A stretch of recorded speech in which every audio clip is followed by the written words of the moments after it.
चलिए आज शुरू करेंगे मौर्यन एम्पायर। लास्ट क्लास में अलेक्जेंडर इन्वेजन तक हमने पढ़ा था कि कहाँ से मैसेडोनिया से एक अलेक्जेंडर नाम का आदमी चला था और 326 बीसी होते होते इंडिया की तरफ वो आ गया था। उसके बाद 326 जब हुआ तो एक अम्बी राज्य था, अम्बी रूलर ऑफ तक्षशिला, यानी राजा का नाम था अम्बी, जो कि तक्षशिला का राजा हुआ करता था। उसने सबसे पहले सरेंडर किया पोरस के अलेक्जेंडर के सामने। ठीक है, पोरस जो था हमारा वो अलेक्जेंडर से लड़ा। ये कहाँ पे था? झेलम और चिनाब के बीच में इसका राज्य था। झेलम एंड चिनाब, इनके बीच इसका राज्य हुआ करता था। वहां पे इसने अलेक्जेंडर से लड़ाई की और फिर अलेक्जेंडर इसको हरा देता है।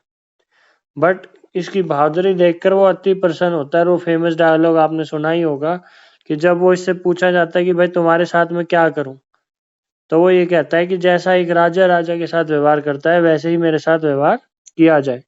उसके बाद अलेक्जेंडर इसकी बहादुरी देखकर इसका राज्य इसको लौटा देता है। बट लौटाने का अर्थ ये नहीं था सब कुछ। अलेक्जेंडर अपना एक गवर्नर वहां छोड़ के जाता है जिसका नाम था सेल्यूकस निकेटर।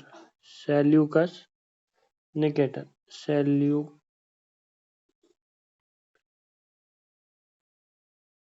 Nicator,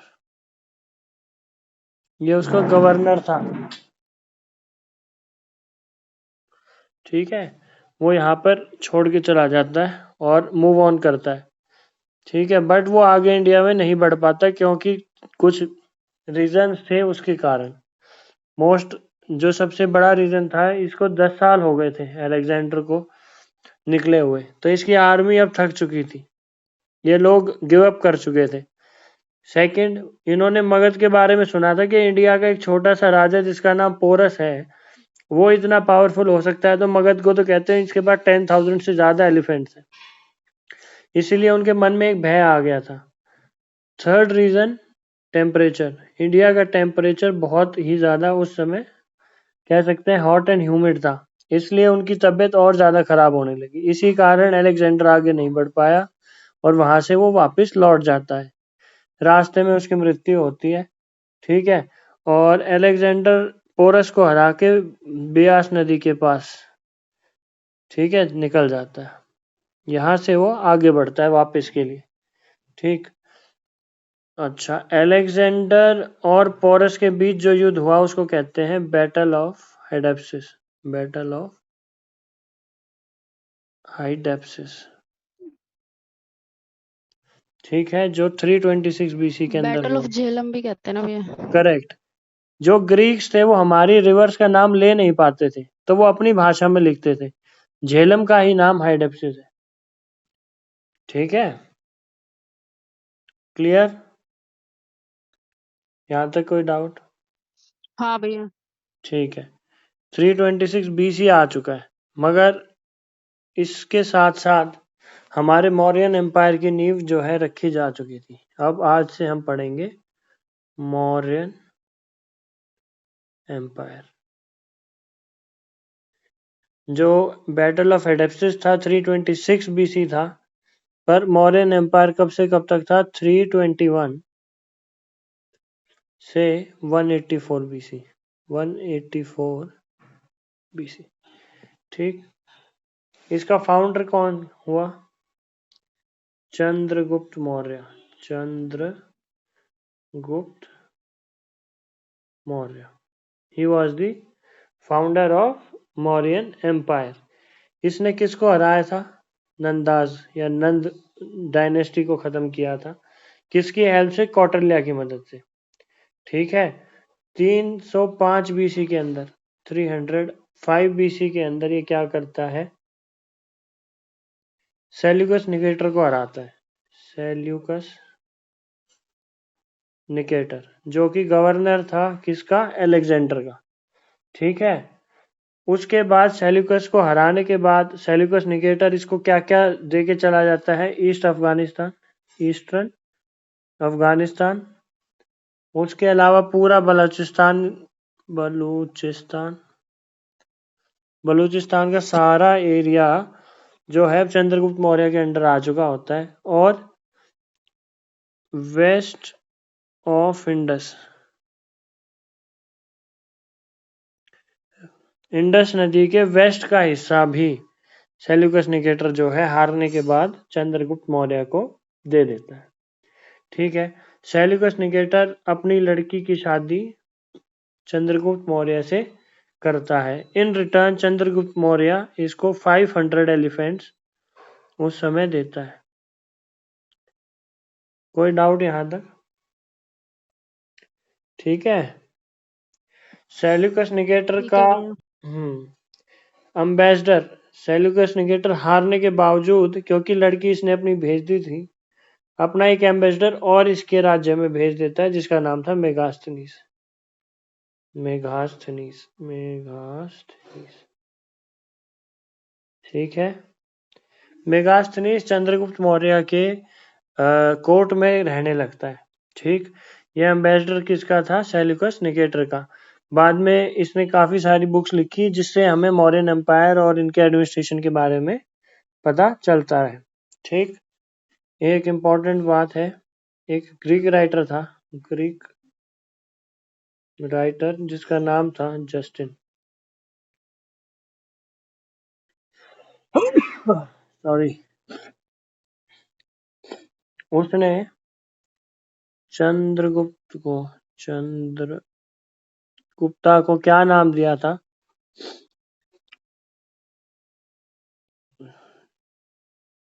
Sandrocottus.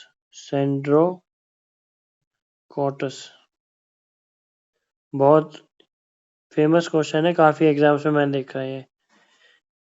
ठीक है। चंद्रगुप्त का दूसरा नाम या ग्रीक द्वारा दिया गया चंद्रगुप्त को नाम कौन सा था? सैंड्रोकोटस। क्योंकि ये लोग हमारे नाम नहीं बोल पाते थे, तो ये इसीलिए हर चीज का नाम बदल देते थे। ठीक है। अच्छा जी। आखिरी में अंतिम समय में चंद्रगुप्त मौर्य जैनिज्म को अपना लेता है। जैनिज्म। ठीक है। और अपनी जो थ्रोन है, अपना जो किंगडम है, वो अपने बेटे बिंदुसार को दे देता है। बिंदुसार। ठीक। उसके बाद जैनिज्म अपनाने के बाद वो मैसूर के लिए निकल जाता है मेरी तरह। पर मैं कोई जैनिज्म अपनाने नहीं आया हूँ यहाँ। तो उसने मैसूर आकर जैन मुनियों के साथ वो आ जाता है Mysore along with Jain monks. ठीक है। मैसूर आ जाता है along with the Jain monks, जिनका लीडर कौन था? Led by Bhadrabahu. भद्रबाहु। ठीक है। और आखिरी में वो अपनी स्टार्व्ड हिमसेल्फ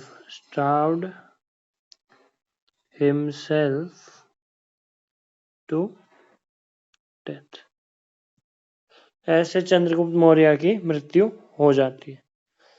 यानी ये लोग क्या करते हैं जैनिज्म में, बेसिकली जब इनका ये होता है कि भाई अब प्राण हमें त्यागने हैं और फाइनल स्टेट हमारी आ गई है, तो 3 टाइम का भोजन छोड़ के 2 पे आते हैं।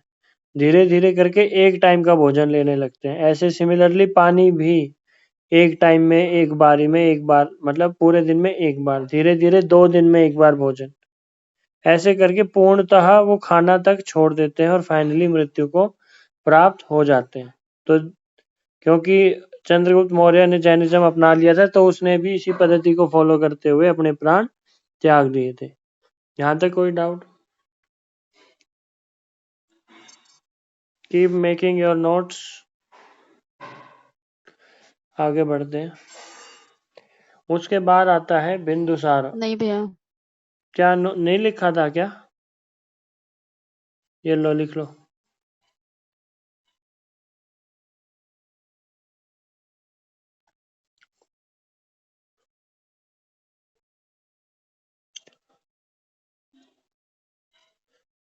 चले आगे चले।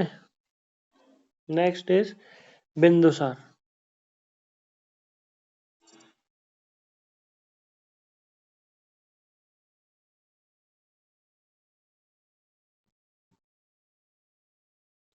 Bindusara was the son of Chandragupta Maurya.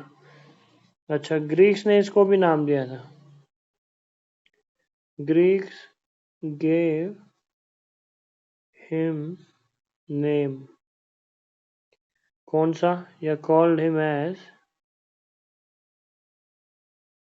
अमृतरगथा।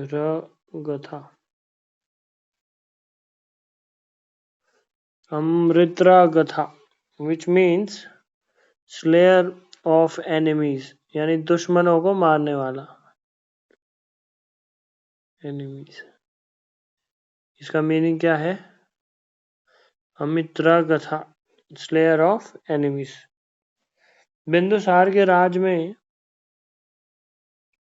Bindusara भी एक बहुत ज्यादा कुशल वॉरफेयर का एक्सपर्ट था। हाँ, क्या प्रिया?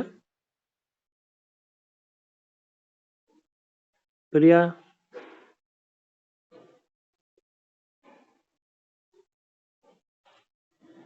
चलिए बाद में बताना। Bindusara conquered Deccan up to Mysore.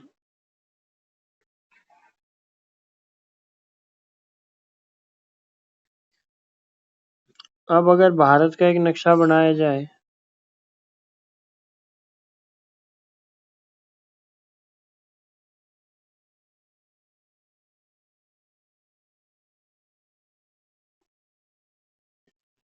ठीक है, देखा जाए तो चंद्रगुप्त मौर्य का तो राज्य यहाँ तक था। भैया बिन आपने अभी एक ही लाइन लिखी है, अभी आगे लिखो। स्लो हो रही है स्क्रीन पे, तो पीछे दिखा रहा है। एक मिनट, थोड़ा वाईफाई का इशू तो नहीं है? Just a second.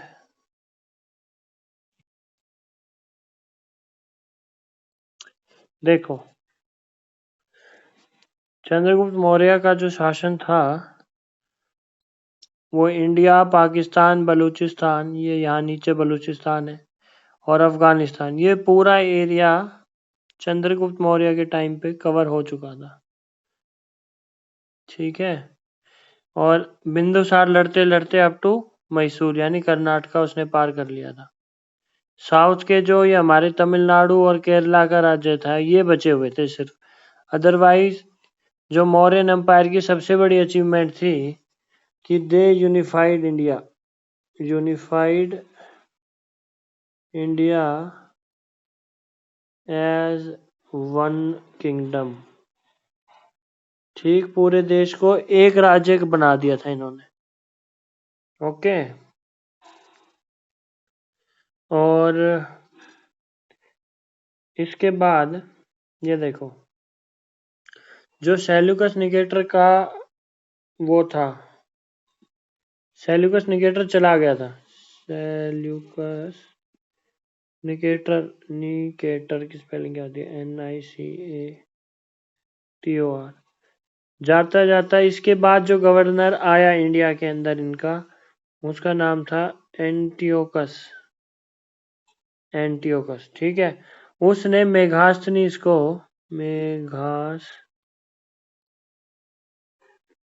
को हटाकर एक नया एम्बेसडर भेजा जिसका नाम था डेमाकस। ठीक है। बिंदुसार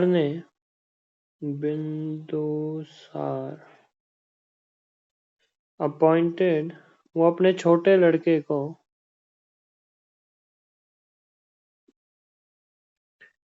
ये एक्चुअली सबसे छोटा था, younger son, Ashoka, as governor of Ujjain. Governor of Ujjain. Ashoka के बारे में कहा जाता है कि ये बहुत ही ज्यादा एग्रेसिव था, इसकी पॉलिसीज बहुत ज्यादा एग्रेसिव थी, युद्ध में बहुत ज्यादा विश्वास करता था और लड़ने में इसका बहुत ज्यादा विश्वास था। ठीक है, उसके बाद और चलो अशोक तो नेक्स्ट आएगा, थोड़ा बिंदुसार को कंप्लीट करते हैं। बिंदुसार एक फिलॉसफी को फॉलो करता था जिसका नाम है अजविका फिलॉसफी। ये फिलॉसफी क्या है बेसिकली कि ये कहता था कि जो भी हो रहा है दैट इज प्री डिटरमाइंड, या नियति है सब कुछ, एवरीथिंग इज फेट, या फिर प्री डिटरमाइंड। ये नहीं कहता था जैसे कर्म करोगे वैसा होगा ना, ये कहता था जो भाग्य में लिखा है वही तुम्हारे साथ होने जा रहा है। ठीक है, उसमें कोई तुम्हारे साथ नहीं है, जो तुम मतलब तुम्हारे जो भाग्य में लिखा है वो ही होगा। बिंदुसार के बारे में क्लियर हो गया मामला, बोलो। इसके बाद आता है अशोक। हाँ भैया। अशोक द ग्रेट बहुत ही ज्यादा एग्रेसिव रूलर था ये। 272 से 231 BC। ठीक है, देखो अशोक जो है गवर्नर बना दिया था उज्जैन का। वहां पर इसलिए इसको भेजा गया था क्योंकि वहां पर बहुत सारे जो यूनियन बाजी हो रही थी उसकी वजह से रिवोल्ट होने लगे थे। पर अशोक एक बहुत ही ज्यादा कुशल एडमिनिस्ट्रेटर होने के कारण और युद्ध कला में एक्सपर्ट था, तो जो इसके सामने आवाज उठाता था ये उसको मार देता था, या इतनी पावर थी इसके पास कि इसके सामने वैसे ही शोर मचाने से लोग डरते थे। अब हुआ क्या, ये राजा भी कैसे बना, he became a became a king after a civil war। अब सिविल वॉर क्या होता है, बेसिकली कहा यह जाता है ये अपने भाइयों में छोटा था, उस हिसाब से इसको राज्य कभी नहीं मिलता, तो इसने अपने सारे बड़े भाइयों का कत्ल कर दिया था। he killed all his brother, killed all his elder brother। ठीक है, सबको इसने मार दिया और खुद गद्दी पर बैठ गया। उसके बाद जैसे कि अभी मैं बता ही रहा था कि ही क्रश्ड मैनी रिबेलियंस, यानी राजा बनने योग्य तो था ही। क्यों था, क्योंकि एक कुशल एडमिनिस्ट्रेटर था, और he crushed many rebellions as a governor. जब उसको गवर्नर बनाया गया उसने कहीं पे भी विद्रोह होने ही नहीं दिया अपने राज्य में। अगर जनता जो है विद्रोह पे उतरी आए तो वहां राज करना बड़ा कठिन हो जाता है। ठीक है, इसीलिए ये एक बहुत कुशल शासक बना। उसके बाद एक फेमस युद्ध जो इसके जीवन को बदल देता है, that was Kalinga war. Kalinga war. Correct. जो ये कलिंगा वॉर था अशोक जीत जाता है, पर कहा जाता है उस टाइम मोर देन 1 लाख लोगों की मृत्यु होती है। 1 लाख का अर्थ ये है उस समय भारत की पॉपुलेशन अगर सोचा जाए तो 5 से 10 करोड़ की थी, और आज के दिन भी जब युद्ध होते हैं तो 1 लाख आदमी तो आज भी नहीं मरता है। ठीक है, तो उस समय 1 लाख आदमी मरा था, मोर देन 1 लाख एक्चुअली। उसको खून खराबे को देखकर इसका दिमाग हो जाता है थोड़ा सा डिस्टर्ब्ड, जिसके बाद ये क्या करता है, अच्छा हाँ, कलिंगा वार के बारे में कहाँ लिखा गया है, बहुत फेमस क्वेश्चन है, बहुत सारे एग्जाम्स में पूछा गया है। दिस इज, बताओ प्रेरणा, कलिंगा वार के बारे में कहाँ से पता चलता है।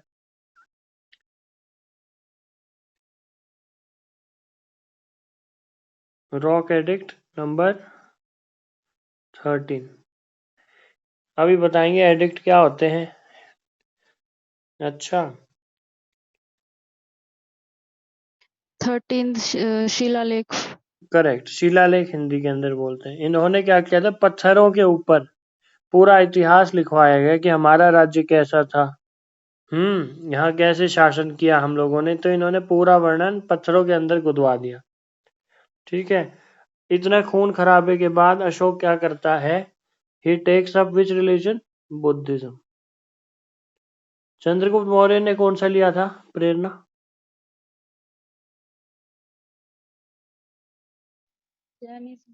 गुड, अशोक बुद्धिज्म लेता है, किसके अंडर, अंडर उपागुप्त, उपागुप्त अ जैन monk।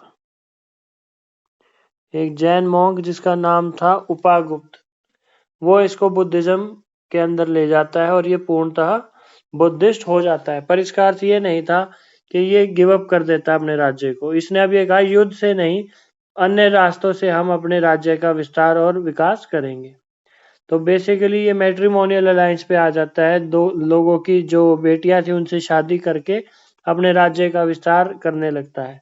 ओके, अच्छा, इसको एक और नाम दिया गया है,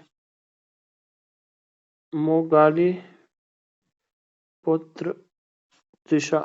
इस मॉन्क का नाम ये भी एग्जाम में आ सकता है। उपागुप्त ना देकर इश्क नाम से भी ये फेमस है। ठीक है, आगे बढ़ते हैं।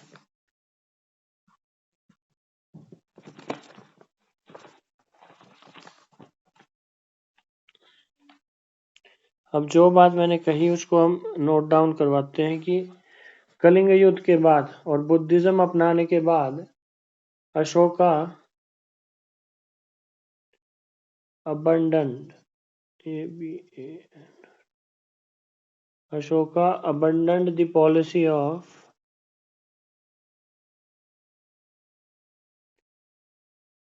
physical conquest, यानी युद्ध से नहीं जीतेंगे तो किससे जीतेंगे भाई?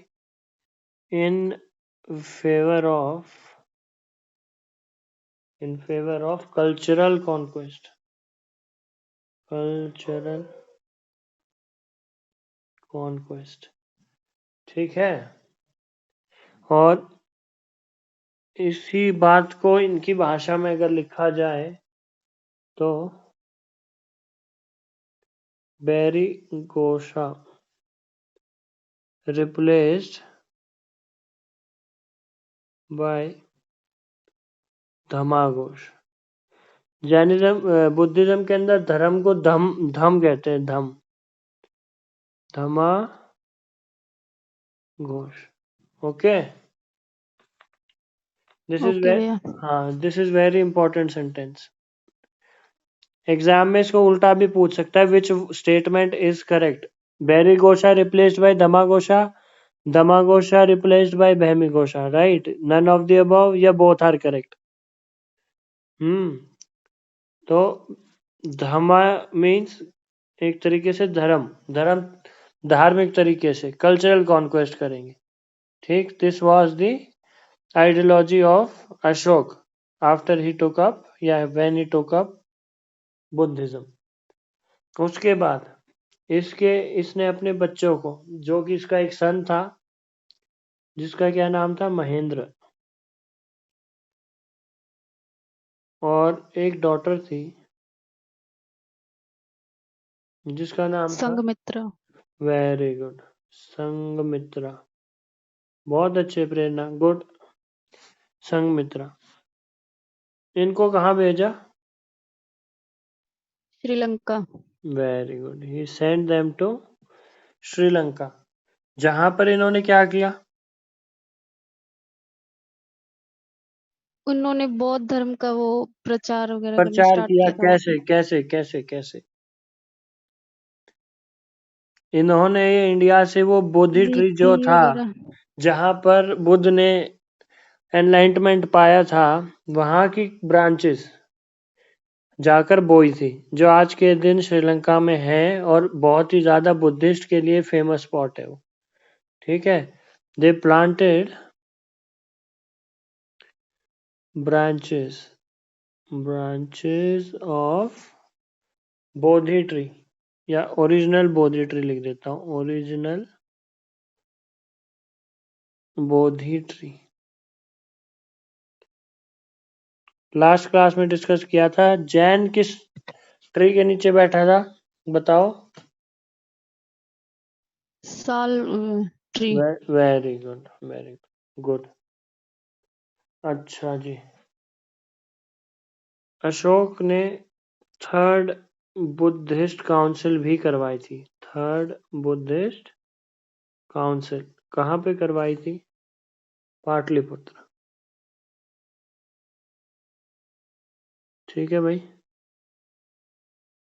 अब इसके बाद हम डिस्कस करेंगे मौर्यन आर्ट। एक बार इसको नोट डाउन करो।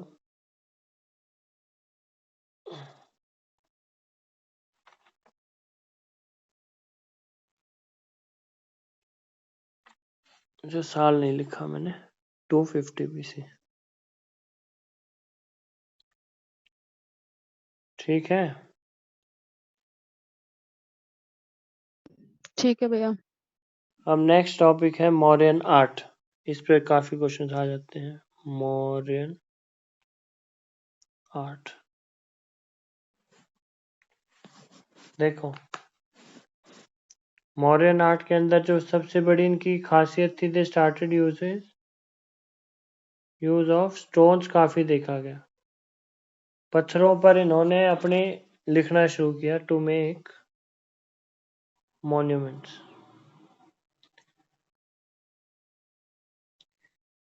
ओके, अगर आप देखें हमारा, इनको शिलालेख बोलते हैं ना भैया हिंदी में। हाँ वो एडिक्ट्स हैं। ठीक है। मौर्यन के ही दौर में कहा जाता है कि इंडिया की सेकंड, जैसे हड़प्पा को क्या कहा गया था कि फर्स्ट अर्बनाइजेशन ऑफ इंडिया, ऐसे ही मौर्यन एम्पायर के लिए कहा जाता है कि that was second urbanisation of India, जो कि मौर्यन काल में हुआ। यह आप लिख सकते हो। ओके, तो this was the second urbanisation of India. अच्छा जी, एक बहुत इंपॉर्टेंट पिलर जिसका नाम है सारनाथ। सारनाथ पिलर, इसके बारे में क्या पढ़ा है प्रेरणा ने?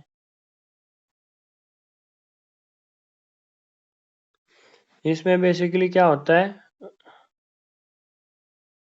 एक शेर इधर दिखाई देगा, एक शेर इस साइड दिखाई देगा, और एक शेर इस साइड दिखाई देगा। चौथा वाला शेर नजर नहीं आता है। ठीक है। और इसके नीचे अगर हम ऐसे देखेंगे तो एक ऐसे चक्र नजर आता है। इन चक्र के आगे 4 जानवरों का जिक्र किया गया है, पीछे भी एक होगा। ठीक है। कंप्लीट मैं शेर नहीं बना रहा, शेर जैसी कोई चीज ऐसे मान लो। नीचे चक्र है और इनके नीचे जानवर बने हुए हैं। अब कौन कौन से जानवर का जिक्र आता है? सबसे पहले तो ये जो है, दीज आर 4 लायंस जो ऊपर नजर आते हैं, these are 4 back to back lines. उसके अलावा जो नीचे चक्र जहां पे ये है, जो ये व्हील है, ये बहुत ही ज्यादा हम कह सकते हैं, ये जो सारी चीजें थी बुद्धिज्म से काफी ज्यादा मैचिंग है। क्यों है, अब उनका डिस्कशन हम करते हैं। देखिए, सबसे पहले लायंस का जिक्र आया, और जो नीचे ये व्हील है, बुद्धिज्म के अंदर व्हील किसको शो करता है प्रेरणा? उसको साइन। राइट, धर्म चक्र परिवर्तन जिसको कहा गया है। राइट। और इसके अंदर हमें दिखेंगे हाँ लायन, भैया, एलिफेंट, और क्या दिखेगा? जो उसका सिंबल है। Bull and horse. अगर आप देखेंगे, जब मैंने वो टेबल बनवाई थी बुद्धिज्म के अंदर, ये चारों कुछ ना कुछ बुद्ध की लाइफ को ही रिप्रेजेंट करते हैं। Buddha's life being reflected by these symbols. तो हम कह सकते हैं कि ये बहुत ही ज्यादा बुद्ध से इंस्पायर्ड थे। और आज के दिन भी हम इस चीज को यूज करते हैं, तो हम कह सकते हैं हमारा जो भारत का क्या बोल सकते हैं, मोस्ट ऑफ द रिप्रेजेंटेशन है, वो भी बुद्धिज्म को रिप्रेजेंट करता है। ठीक है, क्योंकि चक्र हमारे झंडे में नजर आता है। जो ये ठीक है। क्या क्या प्रेरणा? ठीक है। हाँ, इसके अलावा फेमस केव्स के नाम मैं आपको बताता हूँ। एक केव है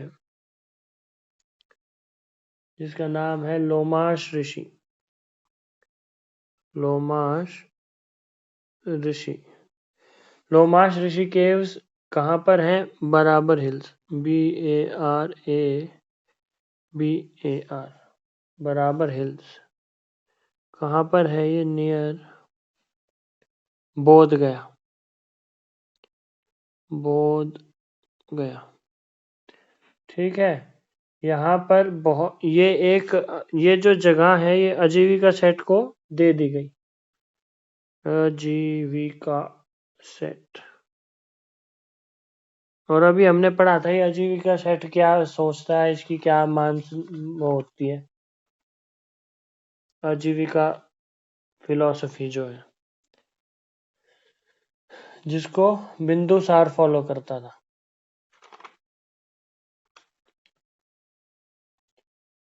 नेक्स्ट इज,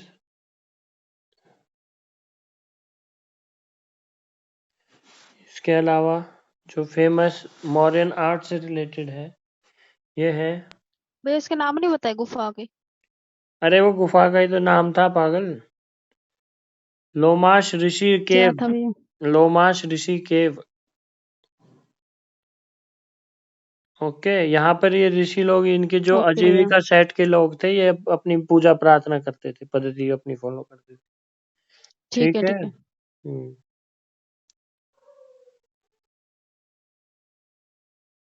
अब देखो, इसके बाद नेक्स्ट इम्पोर्टेंट है, वो है remains of pillared palace, pillared palace at Kumhrar, Kumhrar. ठीक है, ये भी मौर्यन आर्ट का ही प्रतीक है, जो कि पटना के पास है, नियर पटना। ठीक, इसके अलावा एक गिरनार रॉक इंस्क्रिप्शन है, GIRNAR rocks inscription, Girnar rock inscription, जो कि है गुजरात में। ठीक, इसके अंदर जो इंस्क्रिप्शन है, क्योंकि इस पे कुछ लिखा गया है, तो किस में लिखा गया है? ब्राह्मी स्क्रिप्ट, ब्राह्मी स्क्रिप्ट के अंदर इसके ऊपर लिखा गया है। ये भी मौर्यन आर्ट का ही प्रतीक है। भैया हाँ जी, लिपि मतलब स्क्रिप्ट मतलब लिपि होगा ना हिंदी में? हाँ लिपि, ब्राह्मी स्क्रिप्ट, ब्राह्मी लिपि के अंदर लिखा गया। ठीक है, इनके अंदर काफी सारे नंबर ऑफ चैत्य एंड विहारास का निर्माण कराया गया। चैत्य थे प्रेयर हॉल्स, प्रेयर हॉल्स, और विहारास थी इनकी डॉर्मेट्री, जहां पर ये लोग रहते थे, जो इनके मॉन्क्स थे वो यहाँ पे रहते थे। बहुत ही ज्यादा हाईली पॉलिश्ड थी ये केव्स, बहुत ज्यादा अच्छे से बनाया गया था। ठीक है, burnt bricks, BURNT, burnt bricks का प्रयोग, ब्रिक्स BRICS, बर्न्ड ब्रिक्स का प्रयोग होने लगा था। और रिंग वेल्स। ठीक, यहाँ पर कॉइन सिस्टम भी आ गया था, काफी सारे कॉइन्स भी हमें मिलने शुरू हो जाते हैं। और टेराकोटा के आर्टिफैक्ट्स भी पाए जाते हैं।